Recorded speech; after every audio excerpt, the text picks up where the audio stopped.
मंडी बहुद्दीन में दरियाए जनाब के सैलाबी रेले में डूबकर 17 साल नौजवान जाँ बहक हो गया।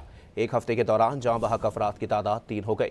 रेस्क्यू टीमों ने दरियाए जनाब के सैलाबी रेले में डूबकर जाँ बहक होने वाले 17 साल तैमूर की लाश पानी से निकालकर वुरसा के हवाले कर दी। रेस्क्यू हुकाम के मुताबिक एक हफ्ते के दौरान जाँ बहक अफराद की तादाद 3 हो गई। मंडी बहुद्दीन में दरियाए जनाब के सैलाबी रेले में डूबकर 17 साल नौजवान जाँ बहक हो गया। एक हफ्ते के दौरान जाँ बहक अफराद की तादाद 3 हो गई। रेस्क्यू टीमों ने दरियाए जनाब के सैलाबी रेले में डूबकर जाँ बहक होने वाले 17 साल तैमूर की लाश पानी से निकालकर वुरसा के हवाले कर दी। रेस्क्यू हुकाम के मुताबिक एक हफ्ते के दौरान जाँ बहक अफराद की तादाद 3 हो गई। मंडी बहुद्दीन में दरियाए जनाब के सैलाबी रेले में डूबकर 17 साल नौजवान जाँ बहक हो गया। एक हफ्ते के दौरान जाँ बहक अफराद की तादाद 3 हो गई। रेस्क्यू टीमों ने दरियाए जनाब के सैलाबी रेले में डूबकर जाँ बहक होने वाले 17 साल तैमूर की लाश पानी से निकालकर वुरसा के हवाले कर दी। रेस्क्यू हुकाम के मुताबिक एक हफ्ते के दौरान जाँ बहक अफराद की तादाद 3 हो गई।